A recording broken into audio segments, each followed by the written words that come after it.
Hello student, welcome back to your channel target semester. This is educator सिमरन।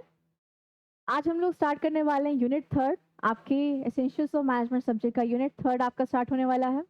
अब essentials of management बोलूँ या principle of management बोलूँ, दोनों ही subject के जो कॉन्सेप्ट हैं और जो सिलेबस है वो दोनों ही लगभग सेम है। तो जो भी बच्चे एसेंशियल्स ऑफ मैनेजमेंट देखने आए हैं वो भी देख सकते हो, और जो भी बच्चे प्रिंसिपल ऑफ मैनेजमेंट देखने आए वो भी देख सकते हो। और जो बच्चे सिर्फ स्टाफिंग और डायरेक्टिंग पढ़ने आए हो कि सिर्फ मुझे स्टाफिंग बता दीजिए मैम, मुझे सिर्फ स्टाफिंग जानना है अपने इस सब्जेक्ट का, स्टाफिंग बस मुझे समझ नहीं आया है, तो वो सिर्फ स्टाफिंग का लेक्चर भी आप देख सकते हो। आज आपने स्टाफिंग कंप्लीट करना है।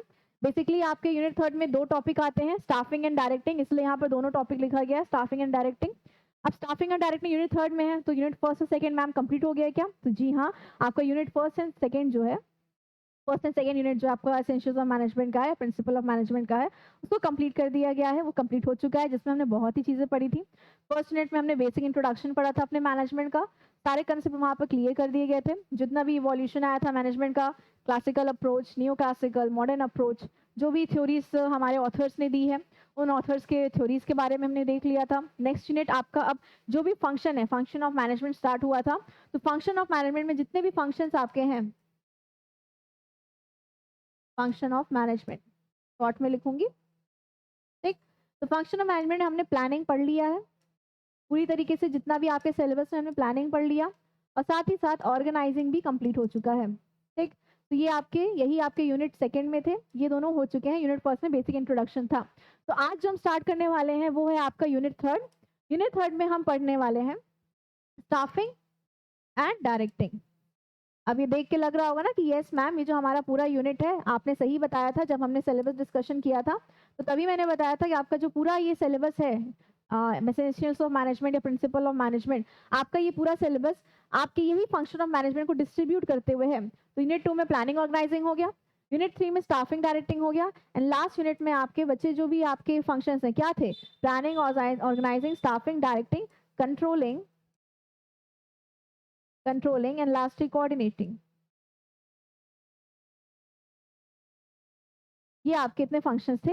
आपको ये इतने सारे मैंने बता चुके हैं, प्रीवियस क्लासेस में मैंने डिस्कस कर चुके हैं, थोड़े बहुत सबका ग्लिम्स तो देख ही लिया है कि क्या किसका क्या मतलब था, इन सारे फंक्शंस का क्या मतलब है, थोड़ा बहुत तो हमने देख लिया था। लेकिन अब आपके यूनिट में बाकायदा पूरा इलाबोरेट करके है, तो पूरा इलाबोरेट करके ही हम देखेंगे। तो जो भी बच्चे अभी नए हो, जल्दी से लाइक शेयर कर दो ताकि बाकी बच्चे भी देख सकें, आपके साथ वाले भी, उनको भी थोड़ा सा बेनिफिट मिल सके। और साथ ही साथ अच्छा लगेगा लेक्चर तो कमेंट करके जरूर बताना लास्ट में। ओके, चलो स्टार्ट करते हैं आज का टॉपिक। स्टाफिंग की बात अगर हम कर रहे हैं, I hope this colour is visible, yes. Staffing की अगर हम बात करें तो स्टाफिंग क्या है, स्टाफिंग किस चीज से रिलेट करता है, स्लाइड्स पे हम जाएंगे, जरूर जाएंगे, आपके लिए स्लाइड्स है, नोट्स भी हैं, सारी चीजें हिंदी इंग्लिश दोनों में है। बट फिलहाल पहले स्टाफिंग समझते हैं। तो जो हमारा फंक्शन था मैनेजमेंट का, फंक्शन ऑफ मैनेजमेंट में हमने प्लानिंग किया था। प्लानिंग क्यों किया था? ताकि हम अपने ऑर्गेनाइजेशन के जो गोल है, जो हमारे ऑर्गेनाइजेशन का गोल है, ऑब्जेक्टिव है, उसको हम पूरा कर सकें। उसको पूरा करने के लिए हमने एक बाकायदा एक प्लानिंग की थी, पहले से हिसाब लगाया था हर चीज़ों का कि क्या चीज़ करना चाहिए, कैसे कर सकते हैं, कैसे उस ऑब्जेक्टिव को हम फुलफिल कर सकते हैं, उसको हम पा सकते हैं, वो हमने देखा। फिर उसके बाद ऑर्गेनाइज किया। ऑर्गेनाइज किस चीज़ को किया? आप ऑर्गेनाइजेशन में ऑर्गेनाइजेशन स्ट्रक्चर देखते हो, ऑर्गेनाइजेशन स्ट्रक्चर को देखते हो कि आपके ऑर्गेनाइजेशन का स्ट्रक्चर कैसा रहेगा, ताकि आप जो प्लानिंग करके आए हो उस काम को अपने ऑर्गेनाइजेशन स्ट्रक्चर के हिसाब से उस चीज को बांट सको, डिस्ट्रीब्यूट कर सको। तो सिमिलरली जब आपने प्लानिंग कर लिया कि आपका ऑर्गेनाइजेशन का गोल क्या है, आपको क्या काम करवाना है, क्या काम करना है, मैनेजमेंट का मीनिंग यही है कि आप कैसे बेहतर तरीके से सामने वाले से काम करा सकते हो। तो प्लानिंग में हमने डिसाइड कर लिया कि हमें क्या काम करना है। ऑर्गेनाइजेशन स्ट्रक्चर में हमने ये भी देख लिया कि कौन सा काम कौन सा डिपार्टमेंट करेगा, कौन सा ऑर्गेनाइजेशन स्ट्रक्चर हम फॉलो कर रहे हैं।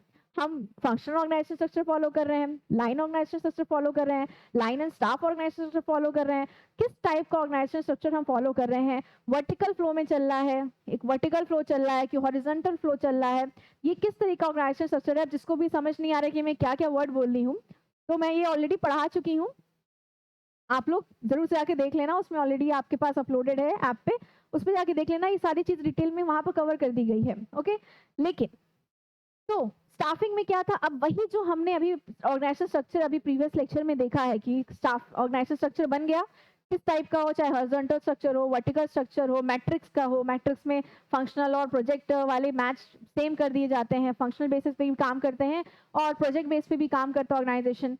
तो ठीक है, जो भी जिस तरह का ऑर्गेनाइजेशन, जो भी ऑर्गेनाइजेशन जिस तरह का स्ट्रक्चर अपना लिया, अब उसको अपनाने के बाद काम डिपार्टमेंट वाइज दे दिया कि ये मार्केटिंग डिपार्टमेंट का काम है, ये फाइनेंस डिपार्टमेंट का काम है, एचआर डिपार्टमेंट का काम है, सबको अपना अपना काम बांट दिया। लेकिन काम बांटने के बाद उसमें लोग भी तो चाहिए काम करने के लिए। अब वही जो लोग हैं, लोग मतलब जो ह्यूमन है, जो आपका ह्यूमन रिसोर्स है, उसको लेकर आना, उसको लाना, उसको अलॉट करना वो काम, वही आपका क्या कहला जाता है, स्टाफिंग। मतलब right person to the right job at a right time. ध्यान देना, राइट पर्सन, सही इंसान को लेके आना, right person to the right job, सही जॉब के लिए सही इंसान को लेके आना, एट अ राइट टाइम, सही समय पे भी साथ में। तो क्या मैंने इस लाइन का हिंदी में बोले तो कि सही समय पे सही इंसान को सही काम देना, सही पर्सन को सही काम देना सही समय पे, वही आपका क्या कहलाता है, स्टाफिंग कहलाता है। अब स्टाफिंग में बहुत ही मल्टीपल ऑफ चीजें इंक्लूड होती हैं। जो आपने अब ह्यूमन रिसोर्स की बात हो रही है, तो अल्टीमेटली ह्यूमन रिसोर्स मैनेजमेंट ही हम देखते हैं कि अपने ह्यूमन रिसोर्स है जो मेन आपका किसी भी कंपनी में मेन रिसोर्स होता है। बहुत सारे टाइप ऑफ रिसोर्सेज होते हैं, जिसमें फैक्टर ऑफ प्रोडक्शन में आपको पढ़ाया भी गया होगा। फैक्टर ऑफ प्रोडक्शन कुछ होते हैं कि एक चीज का, किसी भी चीज को बनाने के लिए, प्रोडक्शन करने के लिए आपको मेनली 4 चीजों की जरूरत तो पड़ती ही पड़ती है। तो उसमें से सबसे पहली जरूरत किसकी पड़ेगी, आपको जगह की जरूरत पड़ेगी, लैंड की जरूरत पड़ेगी, पैसे की जरूरत पड़ेगी, ह्यूमन कैपिटल की जरूरत पड़ेगी, और फिर आ जाता है आपका ह्यूमन रिसोर्स की जरूरत पड़ेगी। ठीक, और फिर इन सबको करने वाला एक एंटरप्रेन्योर की जरूरत भी पड़ेगी। ठीक, ये 4 बेसिक फैक्टर ऑफ प्रोडक्शन की बात हमने स्टार्टिंग से, हम लोग अपने कॉमर्स सब्जेक्ट के हैं तो कॉमर्स हमने 4 बेसिक फैक्टर्स की बात की है कि कोई भी किसी भी चीज का प्रोडक्शन करने के लिए हमें इन 4 चीजों का ध्यान देना होता है। तो उसमें से जो ह्यूमन रिसोर्स है ये इंपॉर्टेंट हो जाता है, क्योंकि आपके पास जमीन है, पैसा भी है, एंटरप्रेन्योर स्किल भी है, आपके पास आइडियाज भी हैं, इनोवेटिव क्रिएटिव चीजें भी हैं आपके पास करने के लिए, सब कुछ है, लेकिन वो काम करने के लिए इंसान ही नहीं है, तो आपका चीजें व्यर्थ हो जाती हैं। सो इसी काम करने के तरीके, काम करवाने के लिए सही इंसान को, सही पर्सन को सही जॉब पे सही टाइम पे एलोकेट करना, लगाना, उस रिसोर्स को प्रॉपर तरीके से यूटिलाइज करना, जो हमारे ह्यूमन्स हैं, हमारे जो एम्प्लॉयज हैं, हमारे जो वर्कर्स हैं, हमारे जो लेबर्स हैं, उनको सही तरीके से यूटिलाइज करना, सही काम देना, वही आपका स्टाफिंग कहलाता है। अब स्टाफिंग में बहुत सारी मल्टीपल ऑफ चीज आती हैं। सबसे पहले आपको क्या करना है,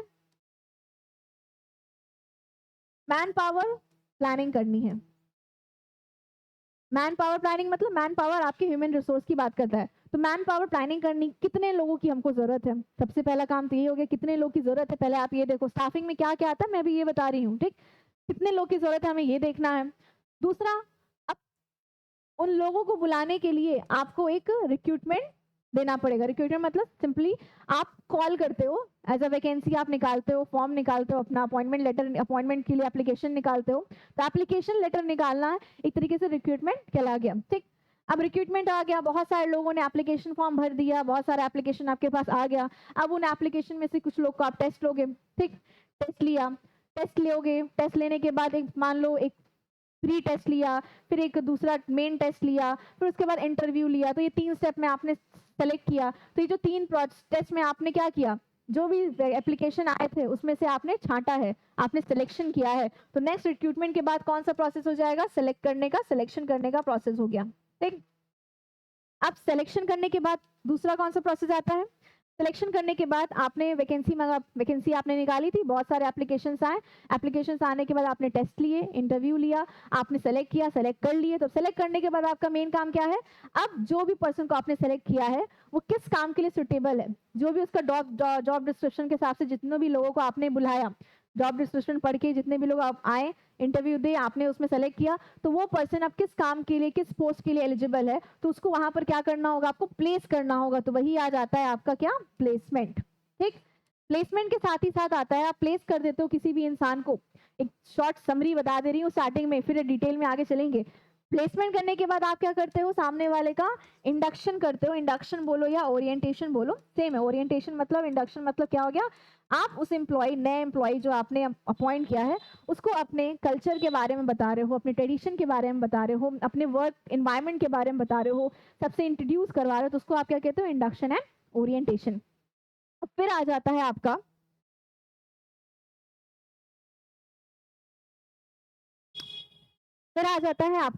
टी एंड डी मतलब अब आप मिलवा दिए सबसे, सबको काम भी दे दिए, सबसे मिलवा दिए, उसको इंसान को प्लेस भी कर दिए उसके काम के लिए। अब उसका क्या करोगे आप, ट्रेनिंग एंड डेवलपमेंट करोगे, टी एंड डी करोगे, उसको सिखाओगे उसका काम, ठीक है, काम क्या है उसको बताओगे। साथ ही साथ अब टी एंड डी में क्या मेन डिफरेंस है, ट्रेनिंग एंड डेवलपमेंट अलग अलग है कि सेम है, कि आगे अपने लेक्चर में हम लोग देखा जाएगा, ठीक। और लास्टली आप क्या करोगे, इसी हिसाब से काम को देखते हुए उसका परफॉर्मेंस अप्रेजल करोगे, मीन्स उसको काम को चेक करोगे और उसको उसी हिसाब से प्रमोशन दोगे, जॉब रोटेशंस करोगे उसका, ठीक है, बोनस दोगे, इंसेंटिव बढ़ाओगे, परफॉर्मेंस अप्रेजल को ध्यान में देते हुए हम ये कार्य आगे वाले काम जो मैंने बोला वो करते हैं। So basically this staffing is all about these all things, जितना भी यहाँ पर लिखा है इन्हीं सब के बारे में स्टाफिंग है।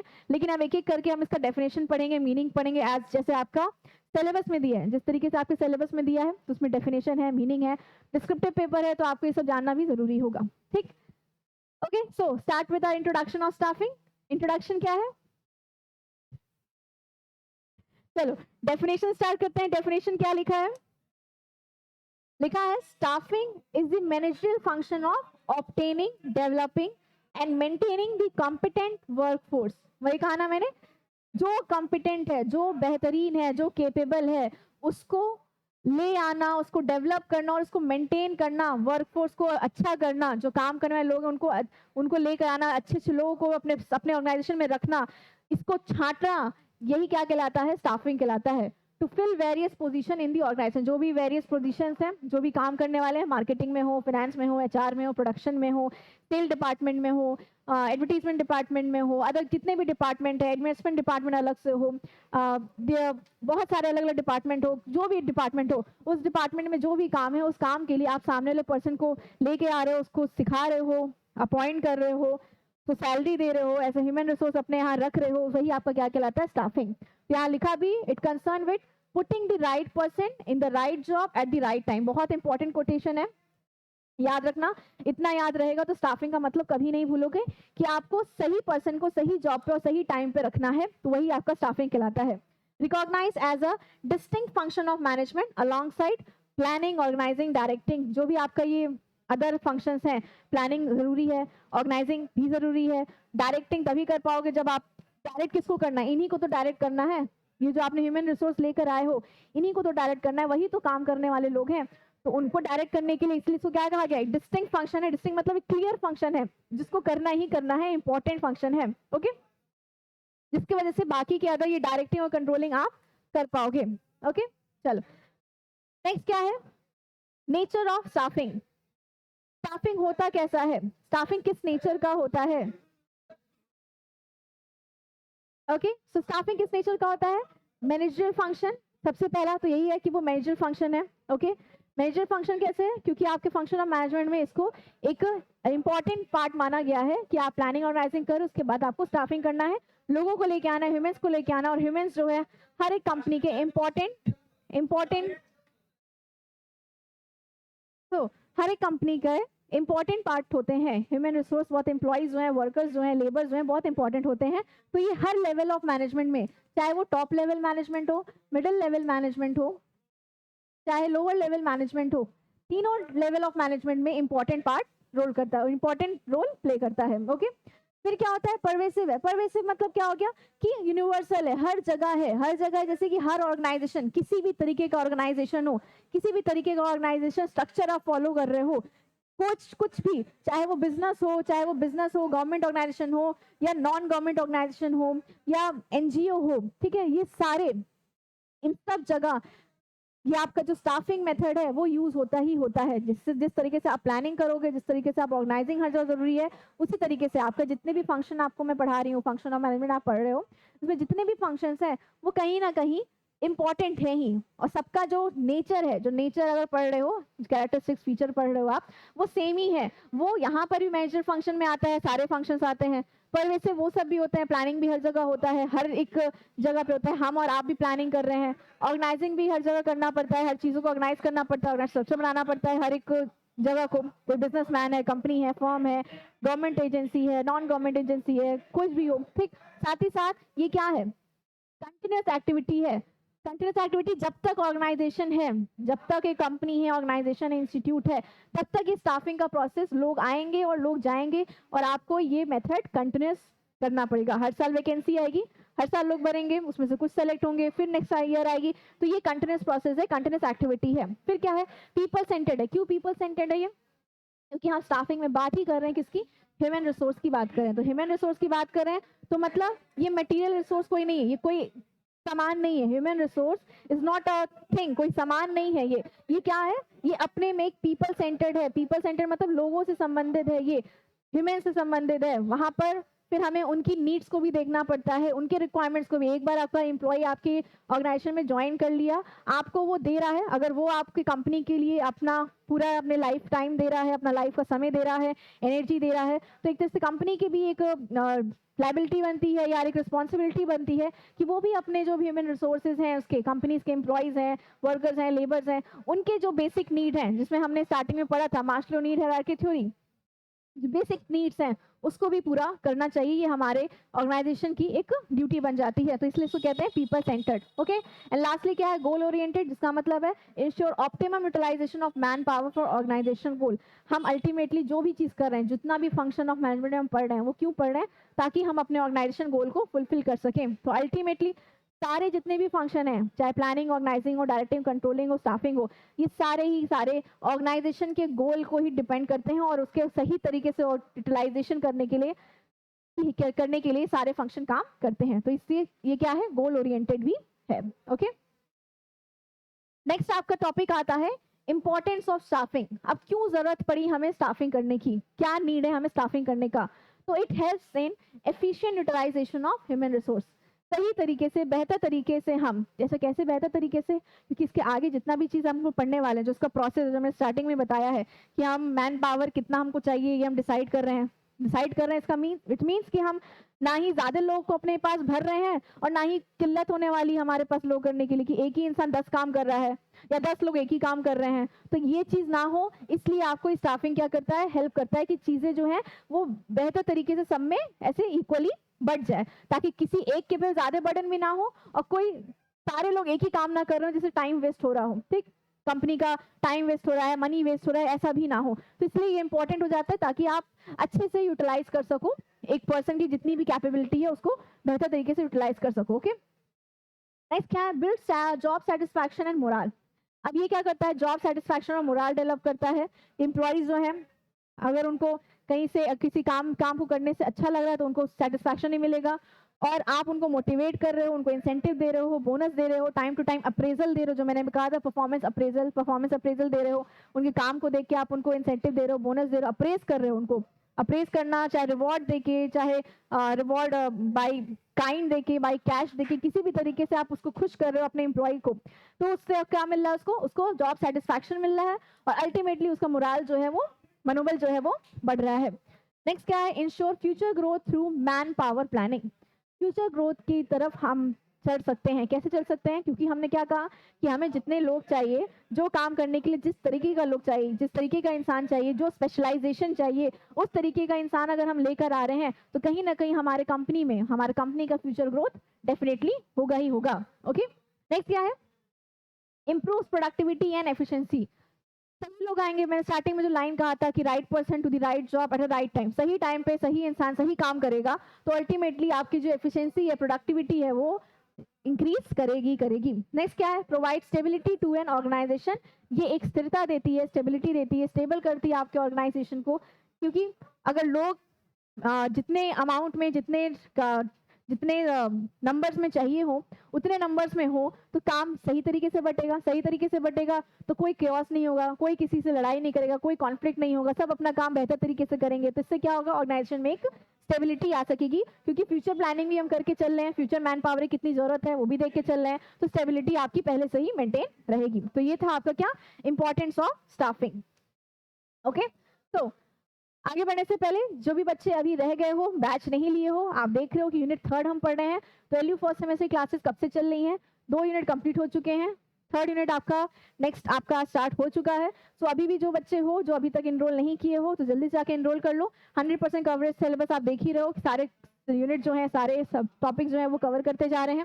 साथ ही साथ 24/7 डाउट सपोर्ट रहेगा आपका।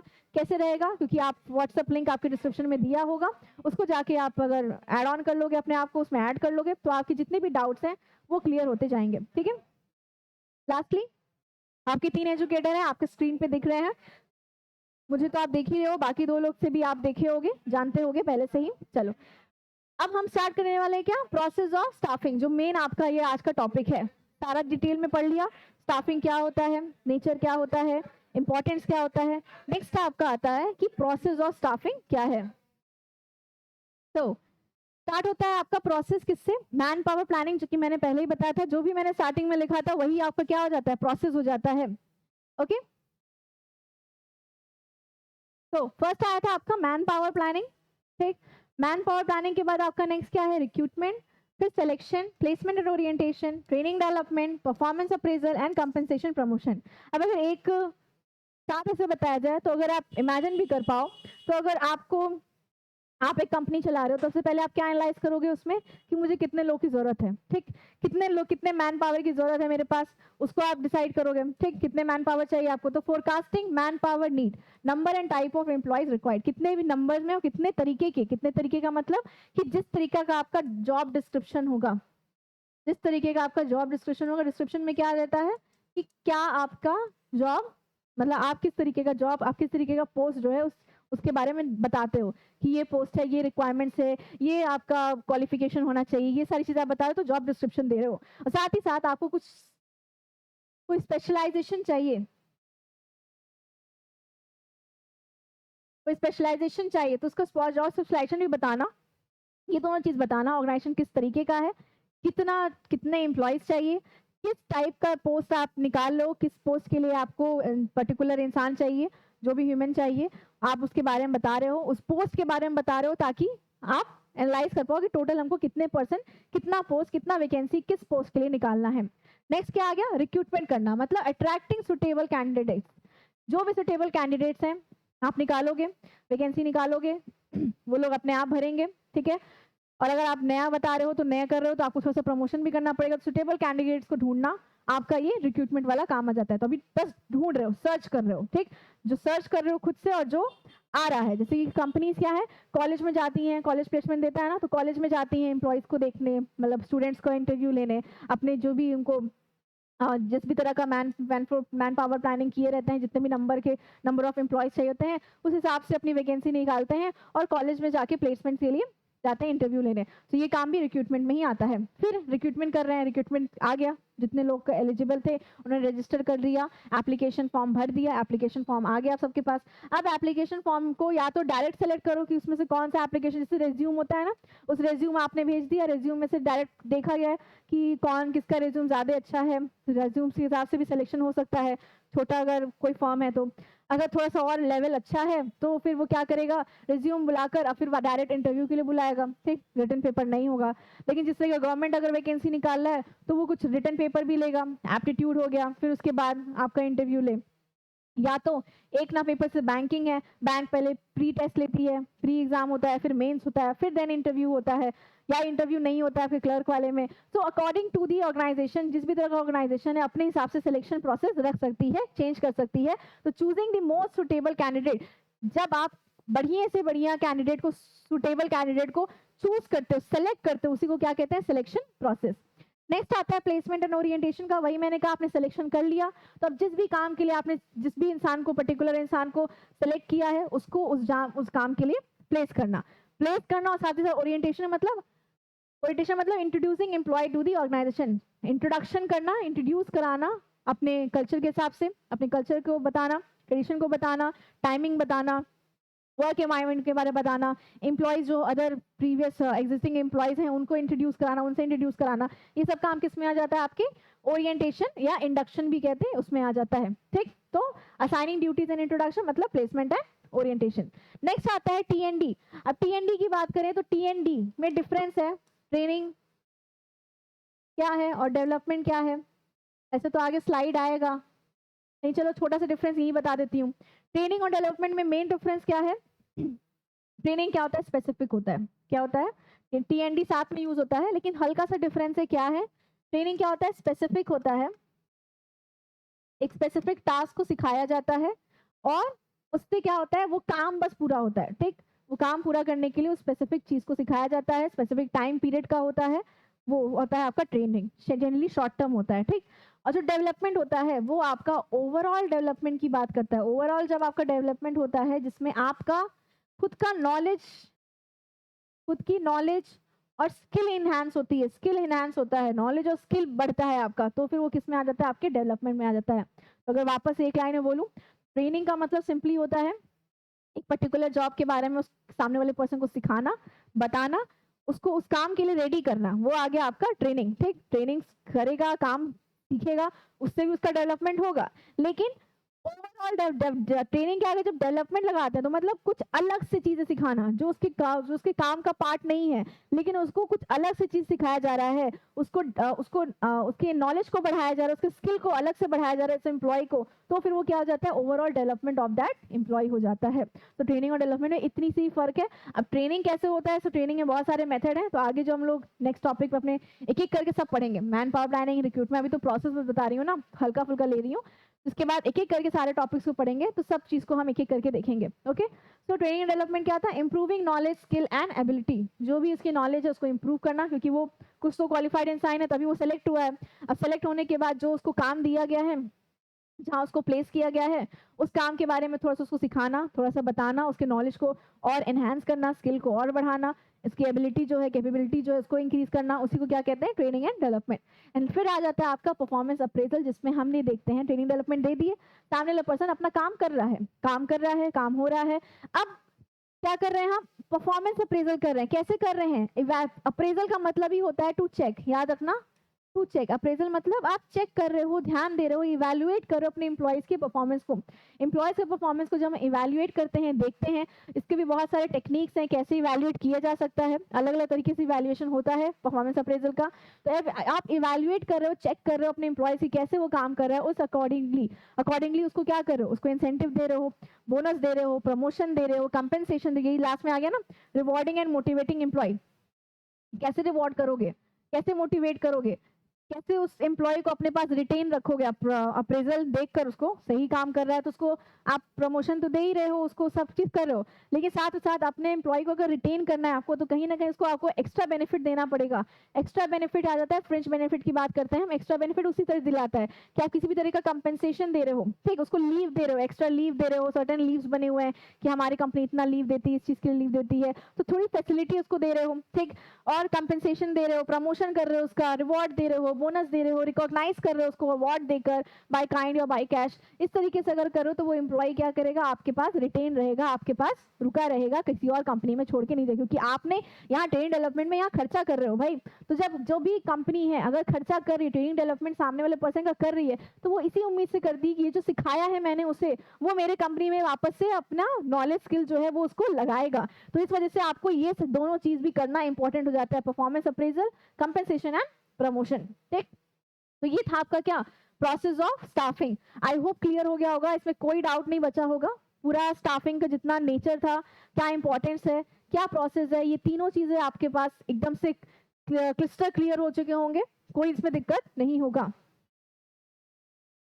चलिए अब फटाफट एक एक करके हम सारे इसकी प्लानिंग को एक्सप्लेन करते हैं। प्लानिंग जितना भी आपका ये प्रोसेस चला है, प्रोसेस ऑफ स्टाफिंग, उसको एक एक करके हम यहाँ पर कंप्लीट करते हैं। ठीक, तो फर्स्ट आपका आता है रिक्रूटमेंट एंड सिलेक्शन, जिसमें आपको क्या करना है, जो मैंने पहले ही बता चुका है कि आपको process of searching for and attracting candidate for employment के लिए आप इंसान को ढूंढ रहे हो और उसको अपने यहाँ लेकर आ रहे हो, उसी को क्या कहते हैं? रिक्रूटमेंट। ठीक, क्या क्या सोर्सेज है रिक्रूटमेंट के? दो तरीके के सोर्सेज होते हैं, एक इंटरनल होता है और एक एक्सटर्नल होता है। इंटरनल मतलब अपने कंपनी के अंदर में ही रह के आप किसी प्लेस कोई खाली हो गया, कोई पोजीशन खाली हो गया है, तो उसमें इंटरनली आप किसी का प्रमोशन करके कर दो, ठीक, या इंटरनली जो एम्प्लॉय हैं आपके उसमें से ही किसी का अपने कर दो, या एक्सटर्नल मतलब बाहर एनवायरमेंट से, एक्सटर्नल एनवायरमेंट से आप लेकर किसी कॉलेज आ गया, अगर ओपन वैकेंसी निकाल दो पब्लिक से, ठीक है, ऐसा आप इंसान को लेके आओ। लिखा भी है यहाँ पर, इंटरनली कैसे रिक्रूटमेंट करते हो?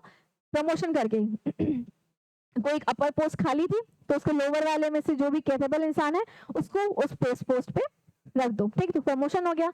ट्रांसफर कर दो, गोरखपुर में काम कंप्लीट हो गया था, उस इंसान का जो रेलवे में ट्रांसफर होते हैं, बैंकिंग सेक्टर में ट्रांसफर होता है, मतलब कि उस ब्रांच में काम उसका कंप्लीट हो चुका है, या काम वहां पर उसकी ना जरूरत हो कि किसी और डिपार्टमेंट में किसी और ब्रांच में उसका वर्क की जरूरत है, उसकी जरूरत है उस पर्टिकुलर इंसान की, तो उसका ट्रांसफर कर दो।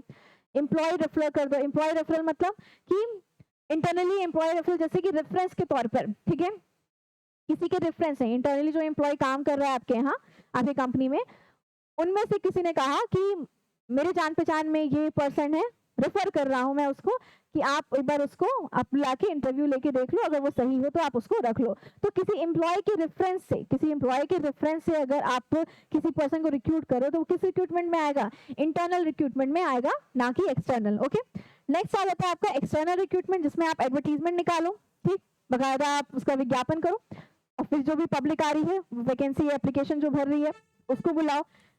एम्प्लॉयमेंट एक्सचेंज करो, ठीक, एम्प्लॉयमेंट एक्सचेंज मतलब कि एक कंपनी दूसरी कंपनी से एफिलिएटेड है, जुड़ी हुई है, तो उसके एम्प्लॉयज यहाँ पर आ गए, यहाँ एक एम्प्लॉयज वहां चले गए, तो ये एक्सटर्नल एम्प्लॉयमेंट एक्सचेंज भी एक टेक्निक होता है रिक्रूटमेंट करने का, ठीक, मतलब बस आए हैं इंटरव्यू लोगे उनको चेक करोगे, ठीक है।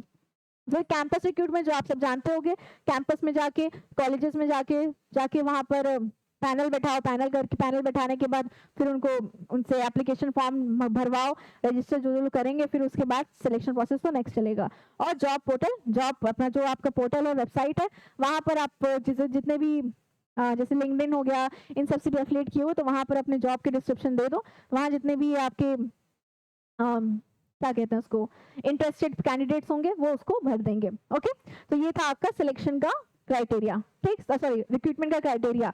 एडवांटेज क्या है? वाइडर चॉइस है, ब्रिंग न्यू ट्रेंड्स टैलेंट्स, नए लोग को ये आपको दिखाता है, नए लोग से आपको मिलवाता है, और इससे थोड़ा सा वाइडर चॉइस बढ़ जाता है, बहुत सारे लोग एप्लीकेशन भरे तो उसमें से मल्टीपल चॉइस ऑफ आपके पास हो जाते हैं, ठीक। नेक्स्ट है कॉस्टली टाइम कंज्यूमिंग डिसएडवांटेज है, क्योंकि ऑब्वियसली बात है, वैकेंसी निकालोगे, फिर इंटरव्यू लोगे, टेस्ट लोगे, बहुत सारे मल्टीपल चीजें करोगे, तो पैसा भी लगेगा और साथ साथ टाइम भी लगेगा। नेक्स्ट आपका प्रोसेस आता है सिलेक्शन।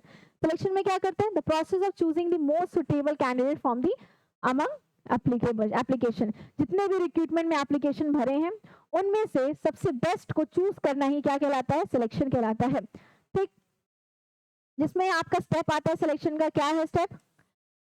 Preliminary screening. सबसे प्रिलिमिनरी स्क्रीनिंग में आता है कि जितने भी एप्लीकेशंस आपके पास आए हैं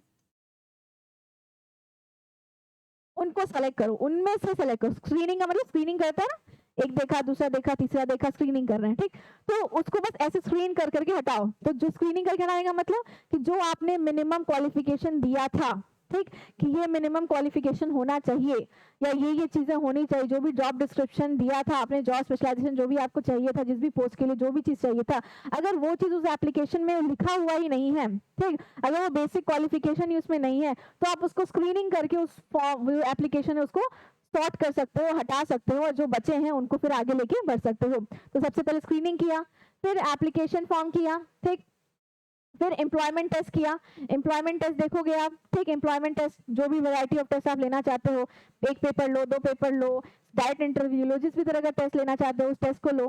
फिर टेस्ट लेने के बाद आप उसके इंटरव्यू करो। इंटरव्यू जनरली हर जगह होता है, वो चाहे ये टेस्ट वाला पार्ट स्किप हो सकता है, डायरेक्ट इंटरव्यू भी आ सकता है, लेकिन इंटरव्यू रहता ही रहता है कहीं पर भी, ठीक। उसके बाद रेफरेंस चेक करो। रेफरेंस चेक मतलब उसमें मांगा जाता है कि आप किन लोगों को जानते हो, या आपके बारे में जानना हो तो किसको रेफर कर सकती हूँ। तो हर एक कंपनी जो है वो प्रीवियस डेटा जानना चाहता है कि ये जो एम्प्लॉय मेरे यहाँ भरा है उसका प्रीवियस हिस्ट्री कैसा था, कैसा वो इंसान था, तो उसको रेफरेंस चेक वो पहले करता है। फिर मेडिकल एग्जामिनेशन होता है, उसका फिजिकल मेडिकल एग्जामिनेशन होता है, एंड लास्टली फाइनल सिलेक्शन और अपॉइंटमेंट किया जाता है। फाइनल सिलेक्शन एंड अपॉइंटमेंट होता है। ओके, इस तरीके से क्या होता है, सिलेक्शन का प्रोसीजर होता है वो पूरा होता है। ठीक, नेक्स्ट आता है आपका क्या, ट्रेनिंग एंड डेवलपमेंट, TND आता है। ये ट्रेनिंग क्या है, systematic process of improving employees knowledge and skill for the current job. जो भी उसकी करंट जॉब है उसके लिए सिस्टमैटिक तरीके में आप सामने वाले का नॉलेज को, स्किल को बढ़ा रहे हो, तो उसे क्या कहेंगे हम,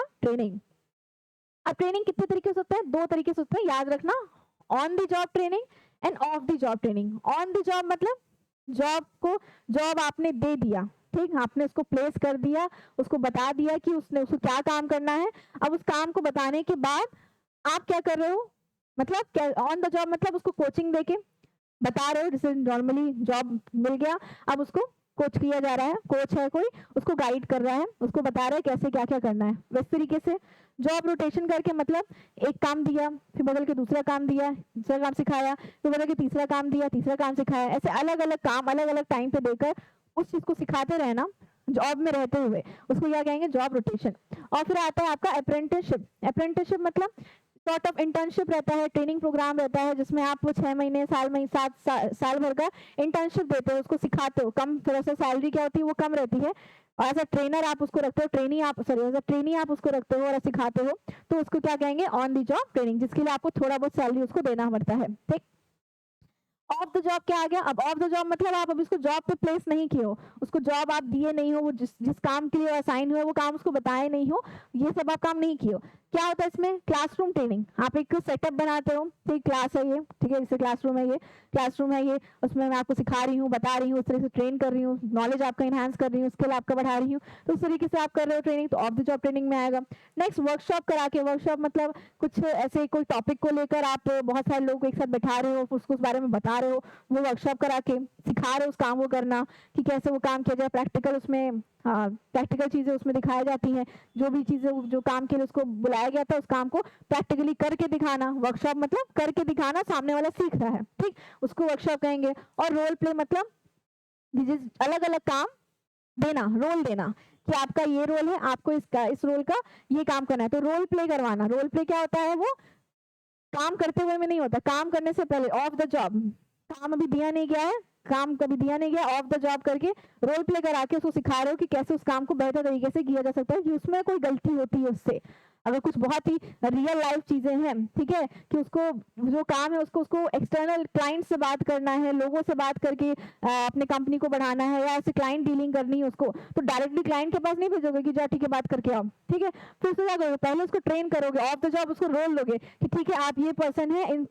इनको आप, ये आपके क्लाइंट है, वो आप काम करके दिखाओ, काम करो, उसमें कई फ्लॉज आते हैं, कोई कमियां आती है तो फिर वो करेक्ट करते हैं, ऐसी करके ट्रेनिंग होती है। ठीक, तो ये था आपके ट्रेनिंग का। मैं पीछे आ गई हूँ क्या,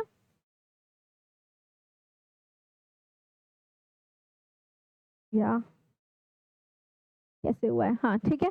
तो ये था आपका ट्रेनिंग एंड डेवलपमेंट। फिर क्या है, बेनिफिट क्या है, improve efficiency, reduce wastage, boost confidence and ensure adaptability. इससे क्या होता है, ट्रेनिंग करने से आपकी एफिशिएंसी इंक्रीज होती है, जितने भी वेस्टेज है, जो टाइम वेस्ट हो रहा है, रिसोर्स वेस्ट हो रहा है, या मनी वेस्ट हो रहा है, किसी भी तरह का वेस्टेज है, वो क्या हो जाता है, वो कम हो जाता है। कॉन्फिडेंस आपका हाई हो जाता है, क्योंकि जब जो चीज़ आपको सिखा दी जाती है, बता दी जाती है, तो उस पर आप थोड़ा सा ज़्यादा कॉन्फिडेंट फील करते हो कि यस ये मुझे आता है, तो आपको कॉन्फिडेंट डेवलप होता है, और आप वो चीज़ अडेप्ट कर पाते हो, अडेप्टेबिलिटी वो आपके अंदर आ जाती है। साल महीना, 2 महीना, 3 महीना, 6 महीना वो काम करते करते आप उसको यूज टू हो जाते हो, ठीक, तो अडेप्टेबिलिटी आपके अंदर आ जाती है। ठीक, डेवलपमेंट क्या है, एक लॉन्ग टर्म प्रोसेस है, focus on preparing employee for higher responsibility.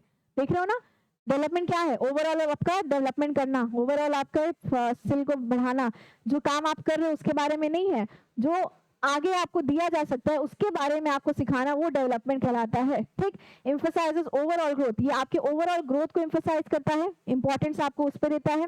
Leadership skill develop कराता है, कैसे आप एक बेहतर लीडर बन सकते हो, क्योंकि आप अभी लीडर हो नहीं, लेकिन आप बन सकते हो, तो आपको उसकी ट्रेनिंग दी जाती है कि आप एक बढ़िया लीडर बन सको, तो उसको डेवलपमेंट कहेंगे। ठीक, और करियर एडवांसमेंट, आपके करियर में भी आप अगर नई चीज सीखे रहोगे, नया नॉलेज आपके पास रहेगा, नया स्किल रहेगा, तो आप अपने करियर में और आगे बढ़ सकोगे और अच्छे पोस्ट पे जा सकोगे, तो ये आपको डेवलपमेंट देता है। ठीक, चलो नेक्स्ट क्या है, नेक्स्ट एंड लास्ट है आपका ये परफॉर्मेंस अप्रेजल। परफॉर्मेंस अप्रेजल क्या था, मैंने कहा था systematic evaluation of an employee's job performance and contribution. जो भी एम्प्लॉय जो काम कर रहा है, जो भी उसका कंट्रीब्यूशन है, जिस तरीके से वो काम कर रहा है उसका कितना कंट्रीब्यूशन है, कैसे वो काम कर रहा है, इस चीज को चेक करना ही क्या कहलाता है, परफॉर्मेंस अप्रेजल। अब परफॉर्मेंस अप्रेजल करने का मोटिव क्या होता है, to measure performance, employee performance. Employee performance को मेजर करेंगे तभी तो उसको प्रमोशन दे पाएंगे या कंपनसेशन दे पाएंगे, अदर बेनिफिट्स दे पाएंगे या उसको इंसेंटिव दे पाएंगे, बोनस दे पाएंगे, तभी तो कर पाएंगे जब जानेंगे कि वो सामने वाला इंसान कैसे काम करता है।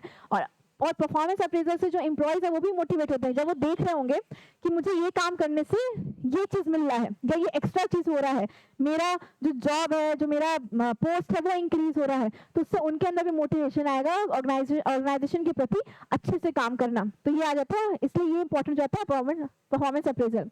Identify strength and weakness. Performance appraisal से एक और चीज होता है कि अगर किसी एम्प्लॉय के बारे में आप देख रहे हो, उसको वॉच कर रहे हो, ऑब्जर्व कर रहे हो, उसको सर्टेन चेक कर रहे हो चीजों को किसी भी तरीके से, फिर उस तरीके से, क्योंकि इसका भी मेथड है परफॉर्मेंस अप्रेजल का, जो आप ह्यूमन रिसोर्स मैनेजमेंट जब आप पढ़ोगे अपने हायर क्लासेस में जाओगे, फर्स्ट सेमेस्टर है आपका, जब अपने हायर क्लासेस में जाओगे, थर्ड ईयर में बेसिकली पहुंचोगे, तो ह्यूमन रिसोर्स मैनेजमेंट आपको पढ़ना होता है। तो वहां पर फिर आप देखोगे कि बहुत सारे टेक्निक्स है किस तरीके से आप परफॉर्मेंस अप्रेजल चेक कर सकते हो, ठीक, किसी एम्प्लॉय का परफॉर्मेंस कैसे चेक कर सकते हो, इसके बारे में आपको आगे बताया जाएगा। लेकिन फिलहाल इतना जानो कि ये क्या करता है, परफॉर्मेंस अप्रेजल जो टेक्निक्स हैं वो आपको हेल्प करती है कि एम्प्लॉय की स्ट्रेंथ क्या है, क्या वो अच्छे से कर सकता है और किस चीज में वो वीक है, जिसमें उसको सुधार लाने की जरूरत है, इस चीज को आइडेंटिफाई करने में भी हेल्प करता है, ठीक। फिर क्या है, provide feedback and motivation. Obviously बात है, मैंने कहा ही, अप्रेजल आप करते रहोगे तो सामने वाला मोटिवेट होगा कि हाँ हम भी अच्छे से काम करेंगे तो हमें भी ये चीजें मिलेंगी, ये बेनिफिट्स मिलेंगी, हमें भी, मेरा भी सैलरी जो है वो हाइक होगा, बढ़ेगा, वो मेरा सैलरी बढ़ेगा, इंसेंटिव मिलेगा, मुझे बोनस मिलेगा, प्रमोशन मिलेगा, जॉब चेंज होगा, मेरा ट्रांसफर हो सकता है, ट्रांसफर चाहिए होगा तो उसके लिए भी हो सकता है इनिशिएटिव दिखाना पड़े। तो इससे आपको क्या मिला, एम्प्लॉय को मोटिवेशन मिल रहा है और साथ ही साथ उसको अपना खुद का फीडबैक भी मिल रहा है कि वो काम कैसा कर रहा है, अच्छा काम कर रहा है उसके बारे में बताया जा रहा है, खराब काम कर रहा है तो उसके बारे में बताया जा रहा है। तो एक इंसान अपने खुद के बारे में फीडबैक जान सकता है, ठीक।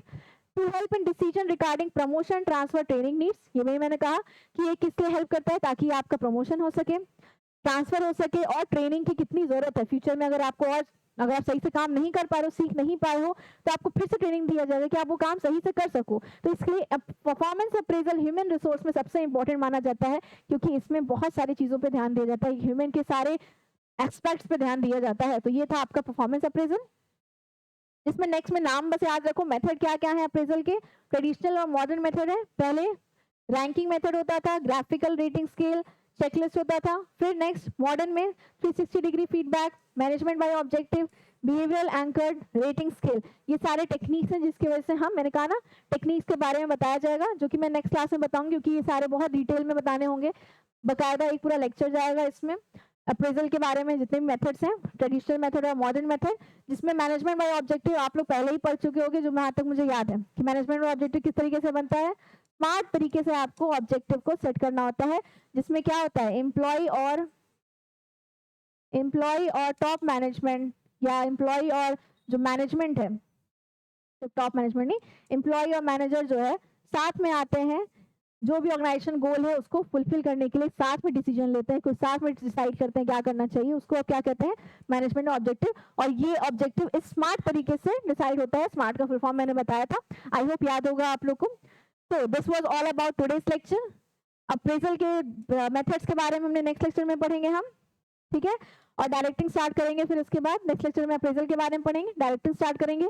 आज के लिए स्टाफिंग कंप्लीट होता है, स्टाफिंग में बस ये मेथड बचा है समझाने के लिए, मेथड समझा के आगे का डायरेक्टिंग जो आपका टॉपिक है, नेक्स्ट टॉपिक, उसको स्टार्ट करेंगे। So this was all about staffing. I hope clear हो गया होगा, समझ में आ गया। जो भी बच्चे अभी भी रह गए हो, व्हाट्सएप लिंक नहीं ज्वाइन किए हो तो जाके ज्वाइन कर लेना और लाइक शेयर सब्सक्राइब कर लो, जो भी पहली बार आए हो, एंड कमेंट करके जरूर बताना कि कैसा गया लेक्चर, पसंद आया। मिलते हैं अपने नेक्स्ट लेक्चर में। टारगेट गुरुकुल मोबाइल ऐप पे लाइव क्लासेस चलेंगी। Okay, take care and thank you so much.